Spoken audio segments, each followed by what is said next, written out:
Yo, what is up? This is JJ, and today's episode on Frame Explained, I'll be going through one of my favorite images from my couple shoot at SF City Hall of Kenji and Makana.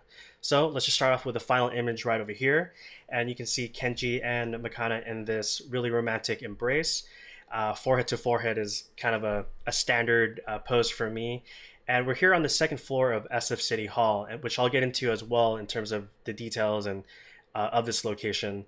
And pretty dramatic, high contrast image. There's some warmth here. There's some really nice glow that I got from the lights.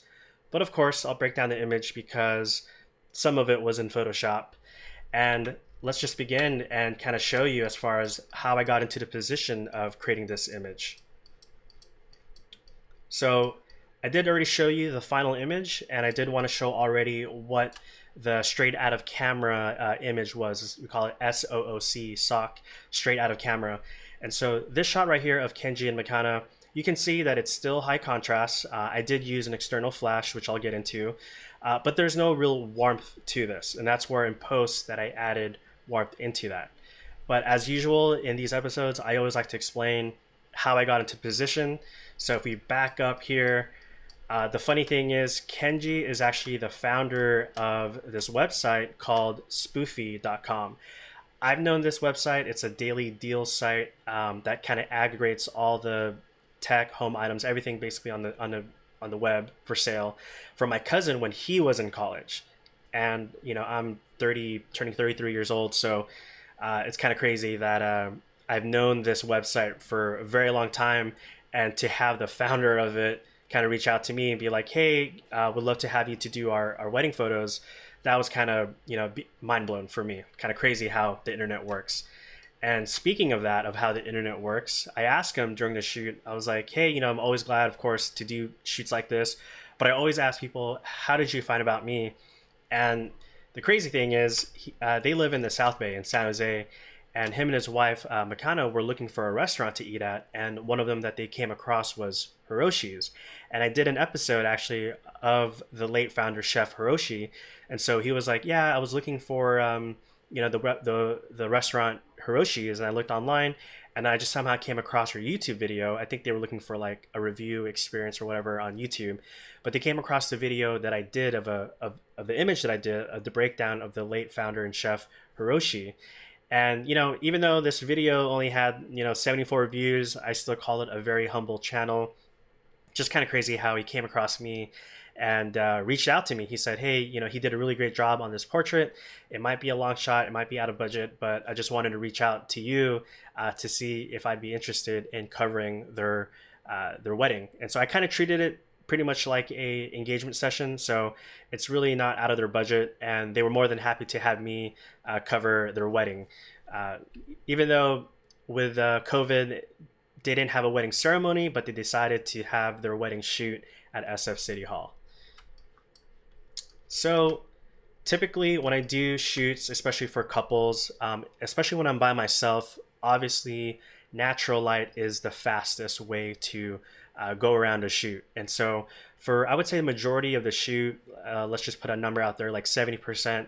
70% are pretty much all natural light because I can, take a lot of frames and then keep moving on to the next pose, to the next location, without having to carry the light stand with a strobe, and then or change my settings on the fly. So majority of the time I am doing ambient light, but you'll see here that if I know a certain location, especially with SF City Hall, which is a really great location, if I know that I can squeeze out a very unique photo from it using a strobe, I'll go ahead and do that. And so I go ahead and snap a few with a strobe, and to keep it simple, since I was by myself, I only had one strobe that was gridded.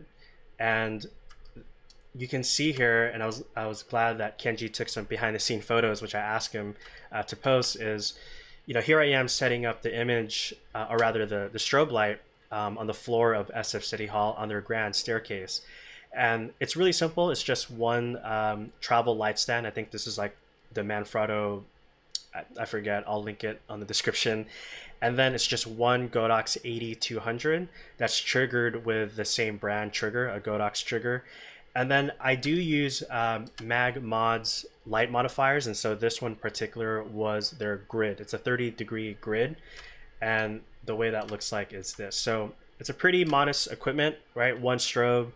This is the price for it. It's on sale right now. And this is what the grid looks like. It's kind of like a honeycomb. And what that does is instead of blasting light all over, it'll just focus it in a 30-degree pattern. Now, there's some pros and cons to this. So if you are using flash strobes already, you'll know that typically you'll want the light to be very soft. And the way to do that is two things: either a large light source, or that light source, it's a lot close to the subject. And you can do this, a quick experiment: turn on the flash, the light on your phone, and put it against your hand towards a wall. So the closer, even though it's kind of counterintuitive for some people, when you put the light closer, yes, the light is harsh, it's a lot brighter because it is closer, but the shadow fall off behind you, it's a lot softer, right? But when you go ahead and kind of do like a puppet show, right, which is why the light is so far, the shadows that's casted behind the subject, it's a lot sharper, but you'll have a more direct light source, especially when you have the light source far away from the subject. So in this case, a lot of the times with a grid, I'm not really looking for the softest light that falls onto the subject. However, what I'm looking for is just a more dramatic feel, and having a gridded light literally focuses that light more to the subject as opposed to spilling all over to the backdrop. So you can see right here, again, I did a few shots like this. I can kind of go over that in Lightroom as far as what this looked like straight out of camera. But you'll see here that Makana was just lit with one strobe. It's not as flattering, again, when you point the light towards the subject. Typically, you always want it about 45 degree, always as in classical lighting. But however, because the light is gridded and it's far away, it just added a more dramatic, kind of like a vignette to that. And just to kind of show you as far as what that looked like, let me go over here. As far as photos wise, I narrowed it down rather to 575, but the total that I delivered, edited, was about 123. So you can figure out the percentage of that.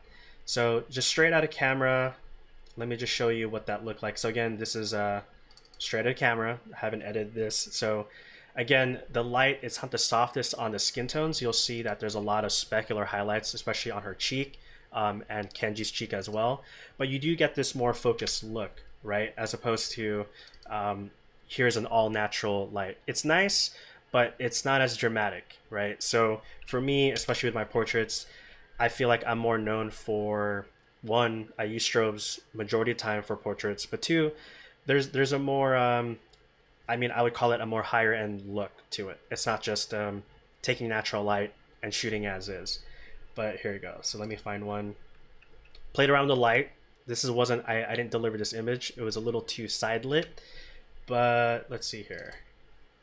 Like that, for example. You'll see here that there's this fall off right over here. You have a more focused light that's on her dress, and it goes a little bit on her face. And again, you'll see that specular highlight on the cheek. And unfortunately, again, we are facing with mixed lighting. So there's a lamp here on her right, camera left, which you'll see that's being reflected on her cheek right over here. So typically in post, I will remove or reduce those specular highlights, so that way you don't get that mixed feel to it.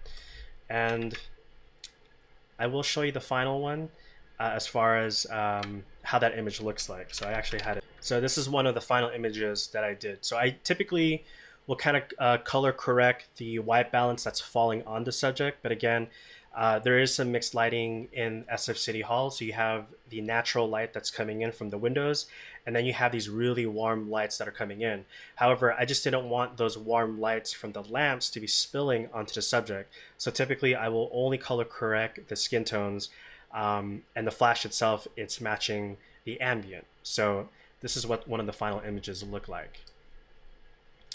So going back into SF City Hall, one, it's a great location, even with COVID at the moment. We're all wearing masks, and when I'm far away from them, I was able to remove my mask to give them direct direction. But one thing was, I haven't been this early to SF City Hall, so we were there I was there rather close to 9 o'clock, and we started around 9:15. So if you do plan to go to SF City Hall, um, earlier is the best. And this also was on a weekday, and I could be wrong, but I think it's actually closed on the weekend anyway, or maybe they might have limited hours. But weekdays for sure is definitely the best time to go. And even though I kind of forgot, it's been a while since I shot in SF City Hall, you can actually put a tripod or a light stand onto the floor. And just to be sure, I asked the security guard, I said, hey, am I able to put some light stands on the floor? And he said, yeah, by all means, you can anywhere around the area. And, by the time that I was starting to shoot, there's more photographers and couples that were coming in. And it's kind of not that it's like a rule, but it's more of a courtesy act that when you are there to try to work as quickly as possible, because of course everyone wants a very similar shot, or at least they want to use that certain area. And so for me, luckily throughout the shoot, I was able to kind of wait it out and not get as many people in the backdrop. So the grand staircase was a prime example of that. So you'll see here that there's already people here because a wedding was actually starting, a ceremony. Most people will choose this area for the wedding ceremony, but in the staircase itself, we were kind of lucky that being early, we didn't have that many people to kind of compete with, which is really great. So let's kind of move on to the image that we're talking about today. And if we go into Lightroom, I can kind of show you which images that I did like from this set. So it's basically these three right over here. So these were the three that I liked the most, and you'll see again that there weren't that many people, rather there was none at this moment over here.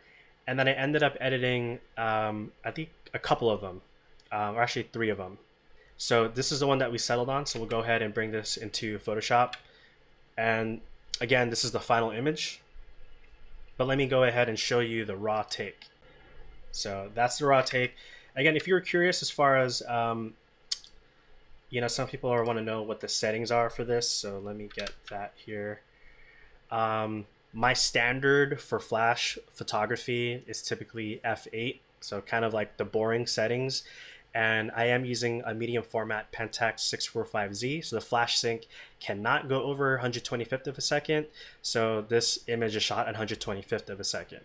Now, one thing, a quick tip is you may not know it already, but if you want to drag the shutter, so essentially keeping the shutter open to allow more ambient light to come in, you can definitely slow this down to like 1/60th, even 1/30th, and even handheld, it'll still be fine because your flash is stopping your subject. But if you really want it to be a lot brighter and then I guess more balanced while still using the strobes, using a tripod is probably your best bet if you want to go ahead and mix your ambient more dramatically, like less than, I would say, 1/10 of a second, if that makes any sense. So moving on to the edit in Photoshop. So one thing I do use were these really old Photoshop actions from Totally Rad Actions. So you can find them online. So one of them is called Clarify. All that really does here, I'll show you what that looks like. So let me go ahead and enable this first and then disable all the edits. So it does a tonal curve. So if you can see that over here, basically lighting up or increasing your highlights and also your shadows. Okay, and then a contrast bump. So what the contrast bump does is it kind of go ahead and lowers back down those blacks. Again, this is just to, for me, it's like I'm a standard fix, kind of basically increase the light, the exposure of the image, but also ensure that the contrast is there. Another action that I use very subtly is an action called Fuji. Fuji Snap It, again, from Totally Rad Actions. And, it just does like a saturation bump.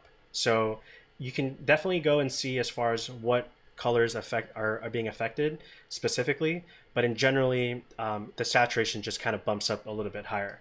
So here's a before and after. Again, it's like pretty subtle, always depends on what monitor you're seeing. So if you're watching this on an iPhone or your laptop or the TV, again, you may see the difference or not. But just to show you, right now this is 30%. So if this was at 100%, that's what the image would look like. So it's before, this is 100% and that is 30%. And this is off. Very subtle, right? I know. Then I tend to increase the vibrance and saturation. So again, this is a more global adjustment. But the more important part now, in terms of getting to the secret sauce, so to speak, as far as how did I add, that here, and I'll show you again what the final image looks like. How did I add the windows to have that glow? Okay, so obviously this wasn't at sunset or sunrise where I magically align the sun with the windows and you have that nice glow, but instead it's a very basic, edit by using the brush tool and then changing that layer to screen mode. So again, this is it enabled, that's on, and then that's off. So what I ended up doing was, and I'll turn this layer off for now, is I'll go ahead and recreate that. So I already have you'll see on my color palette, I have a yellow-orange type color. Press B for brush, and then I set this to basically the size of the window. Okay, a little bit bigger. That's probably fine. So, and I'll do undo. So for now, you'll see that the layer is a normal, okay? But I'll go ahead and start with it normal, and then I'll change it to screen mode, and you'll see as far as how that affects the image. So for now, I'm just painting almost as if the sun rays are going out of the window. So I'm not doing this, okay?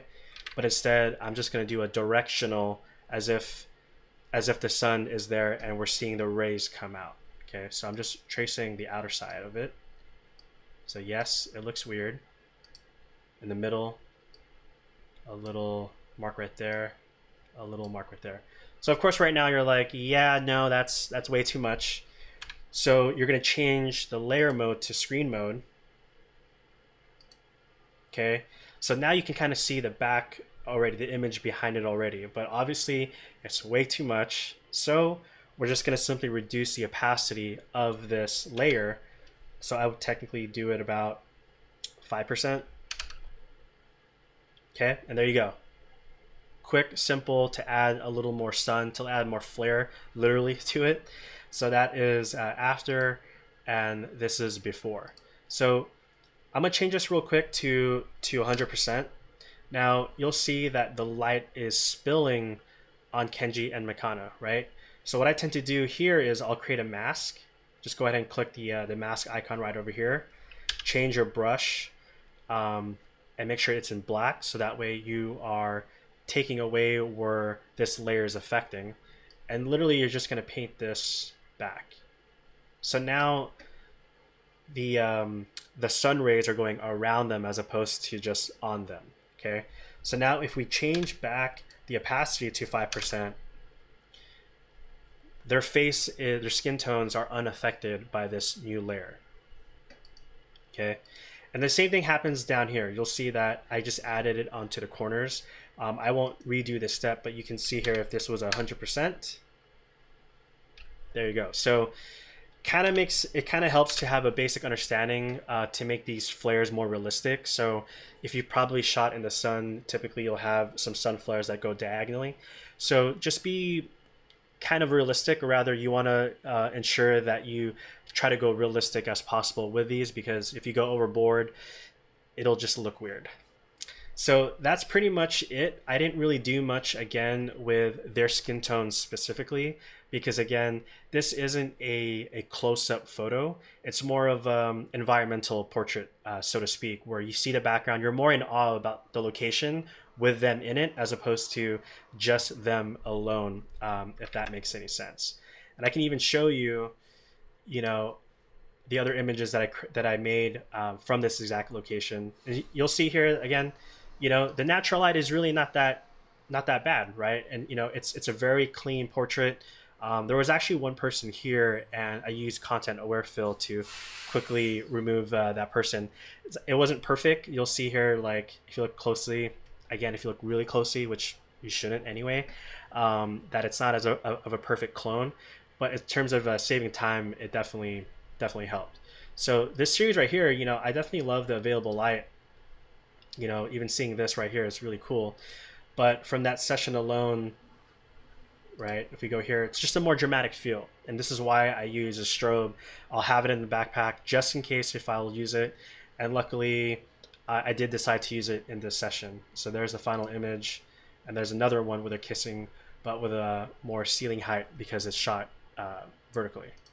So that's it on today's episode of Frame Explain. If there are any questions regarding my technique with this, if you have any techniques as well and how to achieve something similar to this, do let me know in the comments below. But thank you again for watching, and cheers to the next episode.